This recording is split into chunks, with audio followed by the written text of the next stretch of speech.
माता, आप निश्चिंत होकर तपस्या कीजिए। मैं भैरव को आपके निकट नहीं पहुंचने दूंगा। उसे तो मैं रोक कर रखूंगा। धन्यवाद श्री राम भक्त हनुमान जी, किंतु ऐसा तभी तक संभव है जब तक उसका विनाश काल नहीं आ जाता। जैसे ही वो आगे बढ़ सकेगा, समझ जाइएगा कि उसका अंत काल आ गया है। ओम श्री वैष्णवी नमः। ओम श्री वैष्णवी नमः। ओम श्री वैष्णवी नमः। ओम श्री वैष्णवी नमः। ओम श्री वैष्णवी नमः।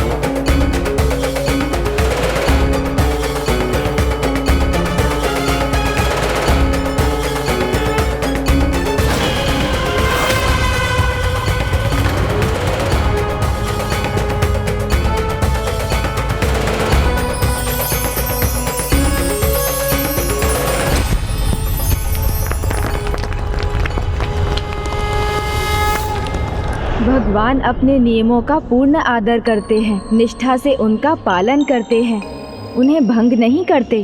सभी को आश्चर्य होता है, कोई बुरा आदमी धनी कैसे बन गया? संसार में इतनी दुष्टता क्यों है? भगवान का कोई अपमान करता है तो उसे दंड क्यों नहीं मिलता? क्योंकि उसका कारण है, अच्छे कर्मों के चुकने पर ही कोई दंड का भागी बनता है। इसलिए भगवान के यहाँ देर है, अंधेर नहीं। उनकी दृष्टि से कुछ नहीं छिपा, ना अच्छे कर्म और ना ही बुरे कर्म। वो तो सदा न्याय ही करते हैं, पुण्य आत्माओं का उद्धार और पापियों का नाश करते हैं। ओम श्री वैष्णवी नमः। ओम श्री वैष्णवी नमः। जय श्री राम। भैरव, जब तक तुम्हारे पापों की गागर भर नहीं जाती, माता का ये लांगुरिया पहरेदार तुम्हें माता की ओर एक पग भी बढ़ाने नहीं देगा। जय श्री राम।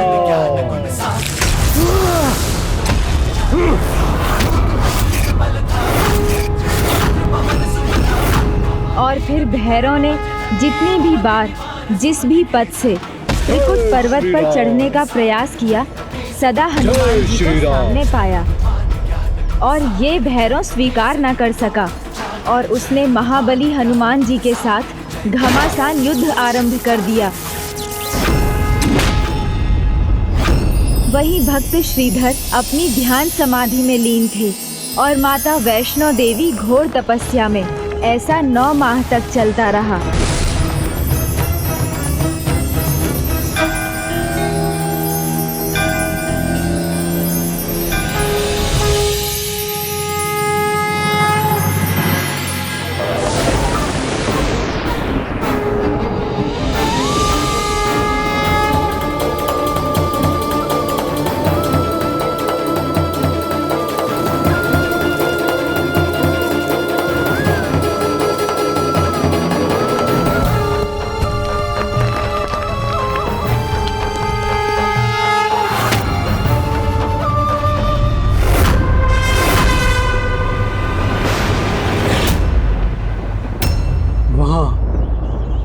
उस दिव्य प्रकाश के निकट जाना है मुझे।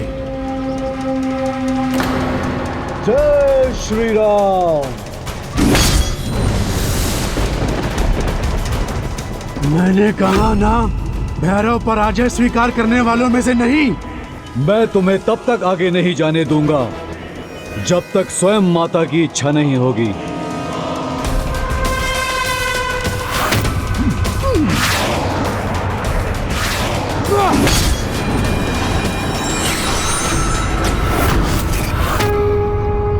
भैरव जो करता है अपनी इच्छा से करता है।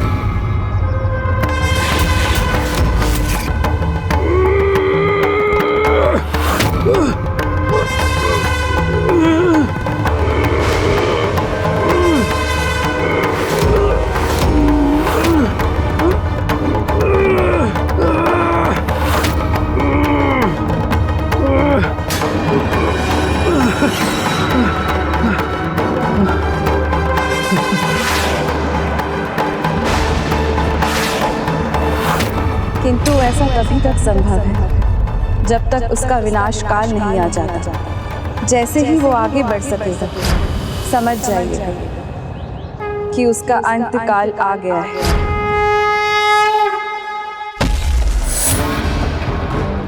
शक्ति पाएगा भैरव, सर्वशक्तिशाली बन जाएगा भैरव।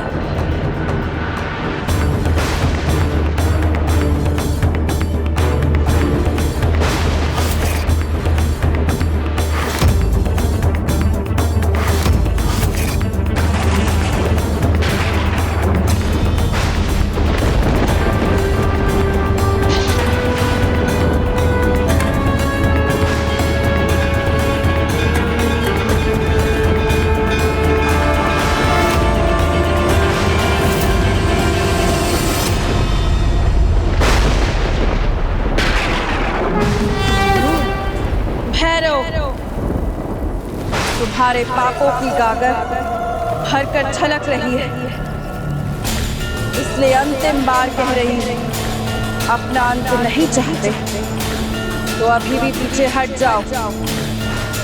भैरव, अभी भी समय है, माता के चरणों में अपना शीश झुकाओ। मैंने कहा ना, भैरव का शीश कट सकता है, झुक नहीं सकता।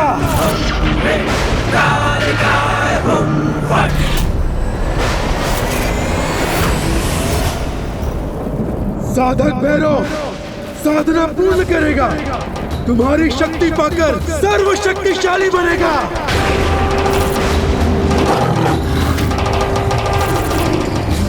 कोई नहीं रोक सकता मुझे, कोई नहीं।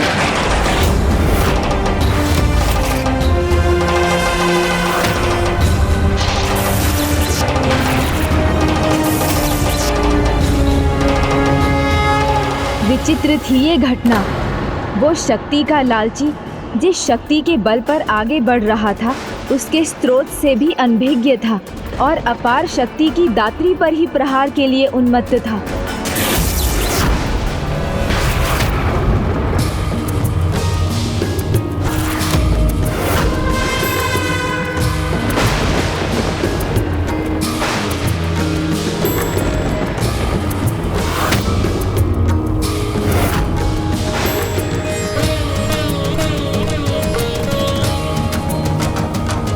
संकेत मिल रहे हैं, स्वामी की तपस्या संपन्न होने ही वाली है। मैं भी जाकर सभी को सूचित करता हूँ।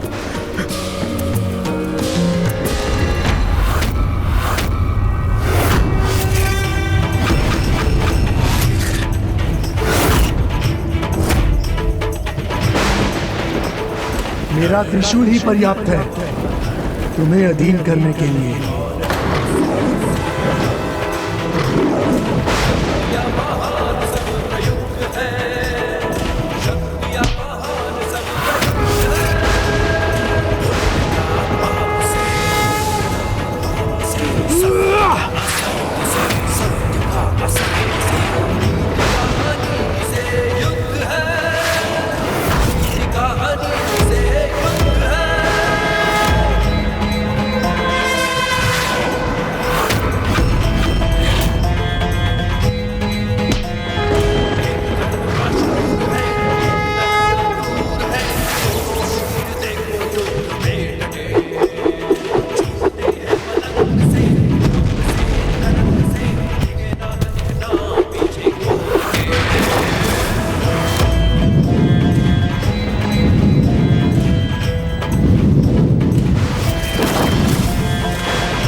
नहीं, ये नहीं हो सकता, मेरा वध नहीं हो सकता।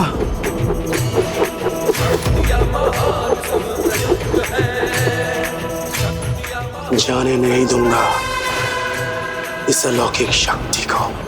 मति भ्रष्ट हो गई मेरे पड़ोसी श्रीधर की। कहता है माता कन्या के रूप में उसके घर आई थी और माता ने उसे साक्षात दर्शन देने का वचन भी दिया है।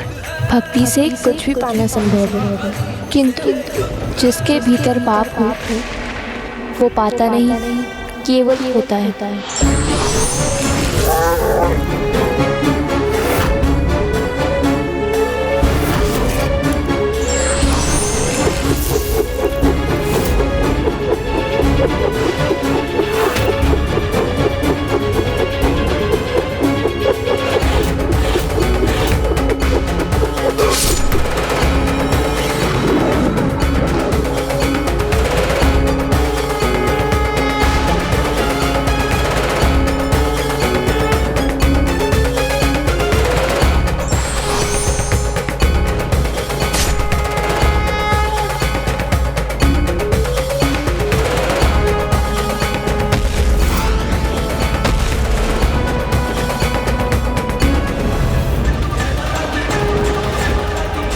माँ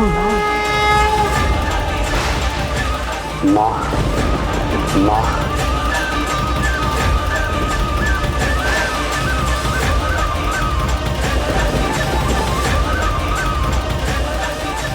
अब कहाँ जाएंगी माता?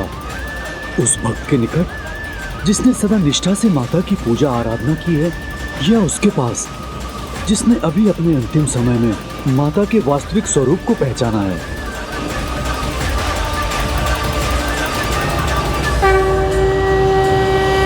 माता शेरावाली की जय।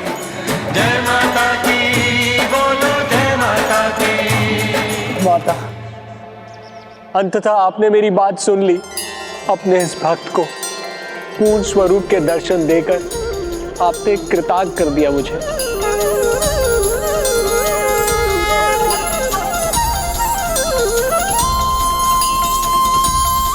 माँ, समय रहते अपने अहंकार को त्याग देता, अपने विवेक को जागृत करता, अपना शीश आपके आगे झुका लेता, तो मेरा शीश कटता नहीं। सत्य तो ये है माँ, मेरी मृत्यु का मुझे कोई दुख, कोई शोक नहीं, अपितु मुझे तो अपार सुख का अनुभव हो रहा है कि मुझे आपके हाथों से मृत्यु प्राप्त हुई। माँ, मेरे पापों का प्रायश्चित हो गया, मैं धन्य हो गया। माँ, दुख है तो बस इस बात का कि सदा संसार मुझे पापी अधर्मी के नाम से जानेगा। सब मुझे आपके शत्रु के रूप में पहचानेंगे, मुझे मेरी दुष्टता, मेरी मूर्खता से पहचानेंगे। अपने इस मूर्ख पुत्र को क्षमा कर दीजिए। तुम्हें नहीं, तुम्हारे अहंकार भरे शीश को खंडित किया है मैंने, तुम्हारे पाप का अंत किया है। किंतु तुमने मुझे माँ पुकार कर स्वयं को मेरी क्षमा का और मेरे आशीर्वाद का पात्र बना लिया है, और अपने ऊपर हुए कलयुग के प्रभाव को मिटा दिया है। इसलिए मैं तुम्हें क्षमा करती हूँ। मैं तुम्हारी भक्ति से अत्यंत प्रसन्न हूँ श्रीधर। तुम्हें मनचाहा वरदान देना चाहती हूँ, मांग लो जो भी इच्छा। माँ, क्या आप सदा के लिए यहाँ रुकने की कृपा नहीं कर सकती? आप मुझे मनचाहा वरदान देना चाहती है ना, तो मुझे ये वरदान दीजिए कि आपकी छत्र छाया सदा हम पर बनी रहे। कलयुग में सुपथ से भटकने वाली अनेकों संतान होंगी आपकी, उन सभी को आपकी कृपा, दया और ममता की आवश्यकता होगी। आपसे प्रेरणा पाकर ही वो पुनः उचित पद पर चल सकेंगे। माँ, आपने मुझे वरदान दिया था मेरे कारण आपके मंदिर की स्थापना होगी, तो माँ अपने इस भक्त को दिए वरदान को सत्य कीजिए। यहाँ स्थापित होकर कलयुग में अपने भक्तों का उद्धार कीजिए माता रानी। ऐसे भक्त और ऐसे पुत्र को भला कौन माँ छोड़ के जाएगी? मैं भी नहीं चाहती। आज भगवान ने नहीं, एक भक्त और उसकी भक्ति भगवान को आधार दिया है। 9 माह की मेरी तपस्या में तुम्हारे तप ने मुझे स्थान दिया। पुत्र श्रीधर, आने वाले समय में मैं यहीं त्रिकुट पर्वत पर वास करूंगी। मेरे स्वयंभू स्वरूप की स्थापना होगी, वही मेरा मंदिर। मैं तुमसे इतना ही चाहती हूँ श्रीधर, क्या तुम मेरे मंदिर की देखरेख कर सकोगे? उसका ध्यान रखोगे?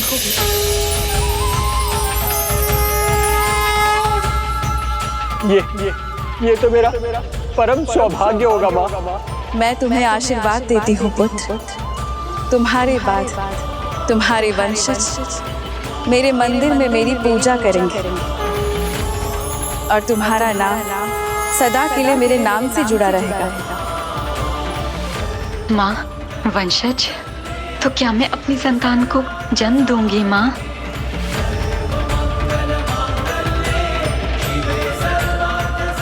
तुम भक्ति के प्रत्येक पग पर श्रीधर के साथ रही हो, इसलिए मैं तुम्हें एक तेजस्वी संतान का वरदान देती हूँ।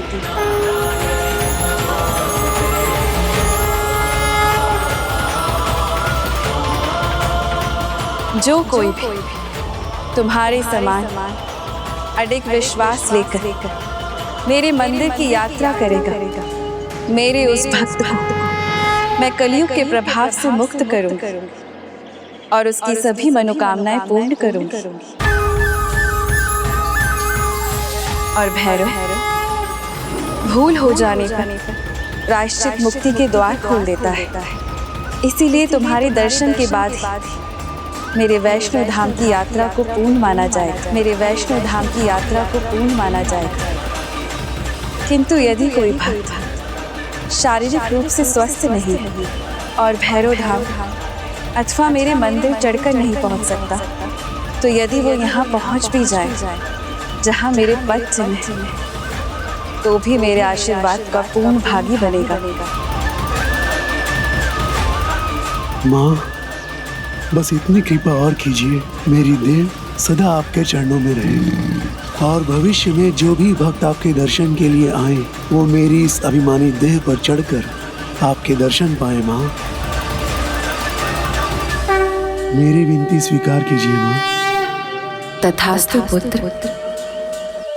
जीवन भर अधर्म पथ पर चलने वाले इस अधर्मी को आपने प्रायश्चित का इतना बड़ा पुरस्कार दे दिया है माँ। आप करुणा की सागर है माता, आपके समान करुणामयी और कोई नहीं। अद्भुत, सर्वथा अद्भुत है आपकी ममता माता रानी। आपने तो बिन मांगे ही हमारी झोली भर दी। वहाँ एक और माता वैष्णो देवी के मंदिर की स्थापना होने वाली थी, वहीं दूसरी ओर भोला पहले तीर्थ यात्रियों को लेकर माता के मंदिर की ओर बढ़ रहे थे और जैसे श्रीधर माता के पद चिन्हों पर चले थे, वैसे ही वो सभी यात्री भी श्रीधर के पद चिन्हों पर चले। वो देखो, लगता है ये उन्हीं के पद चिन्ह हैं।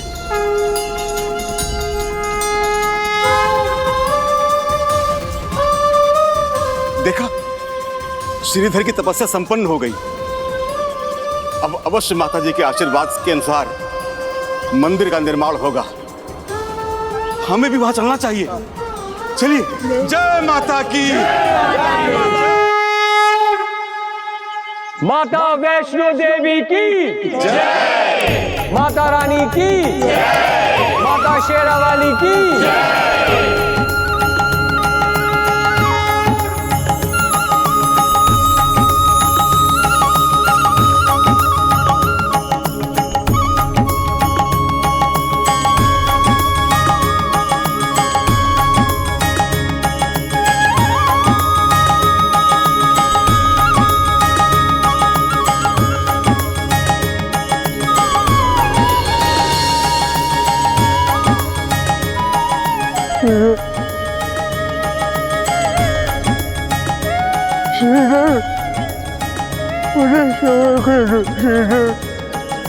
मैं तो एक भक्त हूं माता रानी का। आप माता रानी के दर पर आए तो उन्हीं से क्षमादान मांगिए। माता रानी के दर पर देर हो सकती है, अंधेर नहीं।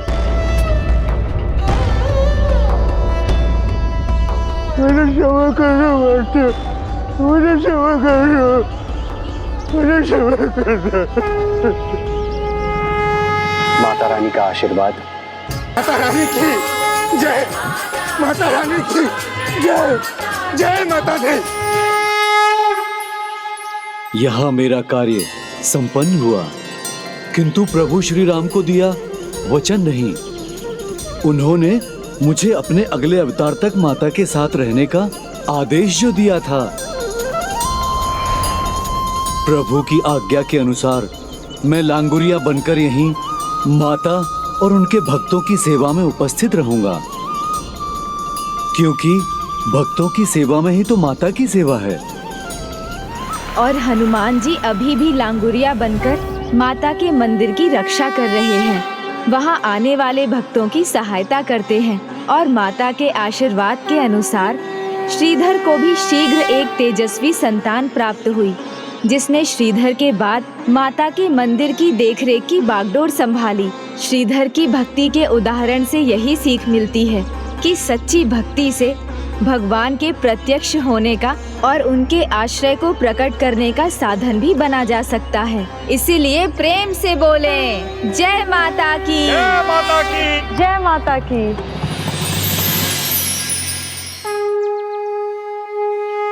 जय माता की।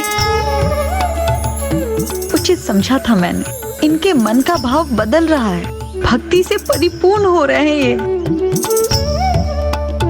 जय माता की, जय माता की। अपने हाथ देखिए स्वामी, आंखों में भक्ति का भाव देखिए।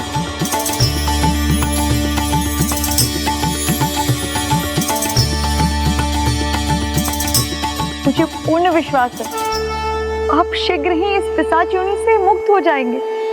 बस आप इसी प्रकार श्रद्धा और भक्ति से भक्तों की कथा सुनते रहिए। माता वैष्णवी देवी के आविर्भाव की कथा तो भक्ति से परिपूर्ण थी। भक्त श्रीधर के उदाहरण ने मुझे बहुत प्रभावित किया है प्रभु। भक्ति का ऐसा प्रभाव हुआ है कि मन तृप्त ही नहीं हुआ। गणेश जी, एक कृपा कीजिए मुझ पे। भक्त श्रीधर जो माता के भजन गाते थे, उसकी 2 पंक्तियां बस गाकर सुना दीजिए मुझे, मेरे मन को शांति मिलेगी। माता की भजन के लिए कोई कैसे मना कर सकता है भला। धन्यवाद प्रभु, धन्यवाद।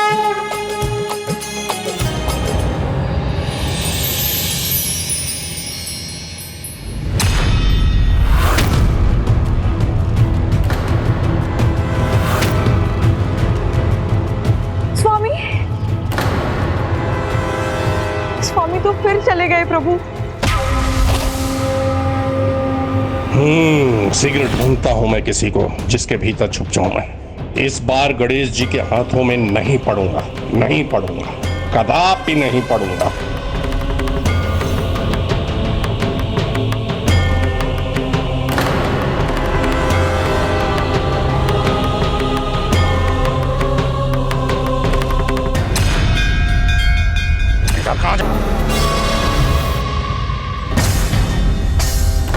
अब देखना ये है कि भक्ति और पिशाची प्रवृत्ति के इस द्वंद में विजय किसकी होती है, पिशाच की या भक्त की।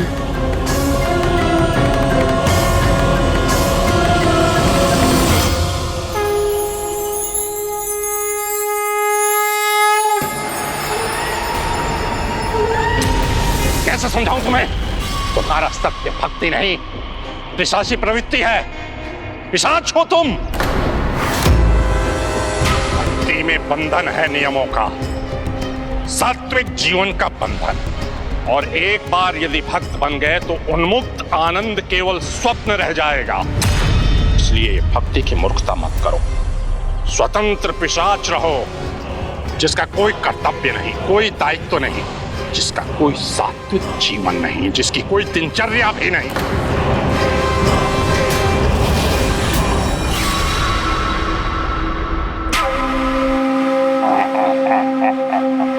अब उचित पथ पे आए हो तुम, इसी पे अडिग रहना, अब मत पलटना।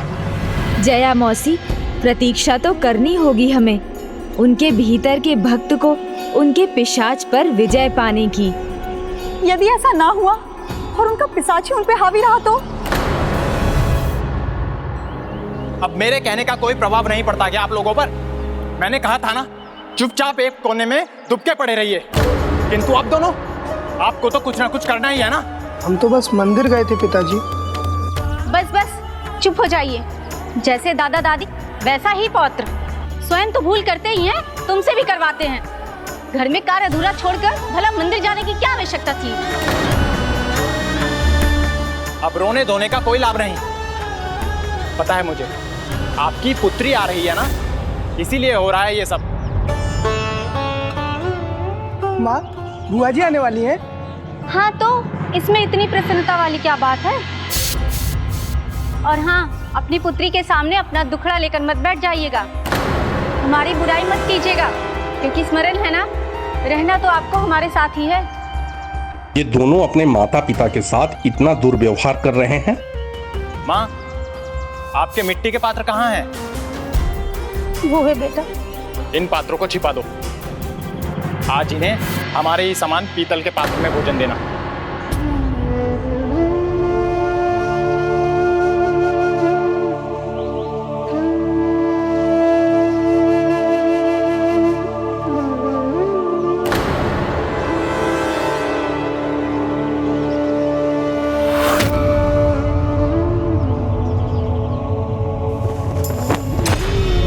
आज के लिए इस बिस्तर का प्रयोग कीजिए और ध्यान रहे, घर की प्रतिष्ठा पर आंच नहीं आनी चाहिए। हम बचा हुआ भोजन देते हैं, अच्छे वस्त्र नहीं दे पाते। ये सब मत कहिएगा, अपना मुंह बंद रखिएगा, और यदि कुछ कहा तो इसके भी लाले पड़ जाएंगे।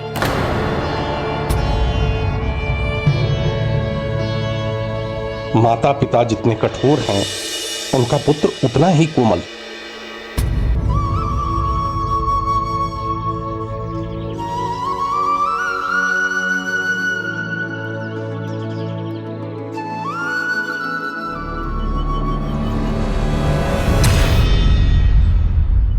ऐसे क्या देख रहे हो?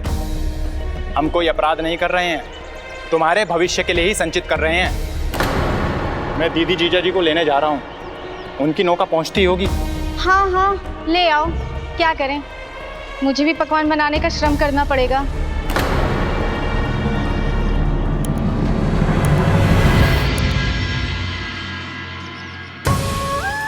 मुझे क्षमा कीजिए दादाजी, दादी जी। मैं अभी इतना बड़ा नहीं हुआ, तो माँ बापू से तो कुछ नहीं कह सकता। कोई बात नहीं बेटा, वैसे भी तो हम तुम्हारे माँ बाप पर बोझ ही है, जिन्हें वो ढोने के लिए विवश है। तुम जाओ, जाओ तुम।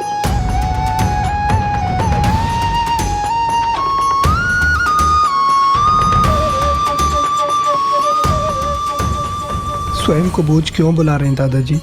क्या जो व्रत होते हैं वो बोझ बन जाते हैं? तो क्या माँ बापू भी व्रत होंगे? तो वो भी। जो अपने माता पिता को बोझ मान ले, वो किसी पिशाच से कम नहीं।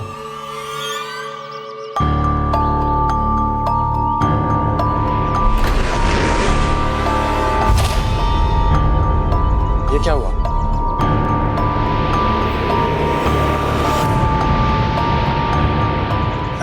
कुछ नहीं, मेरा भ्रम था।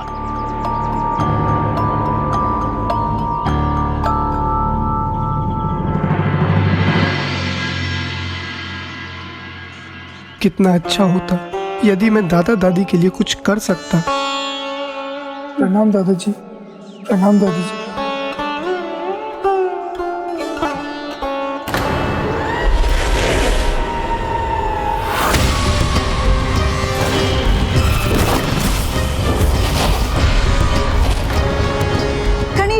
स्वामी ये क्या कर रहे हैं? उन्होंने बालक गोपी में प्रवेश क्यों कर लिया?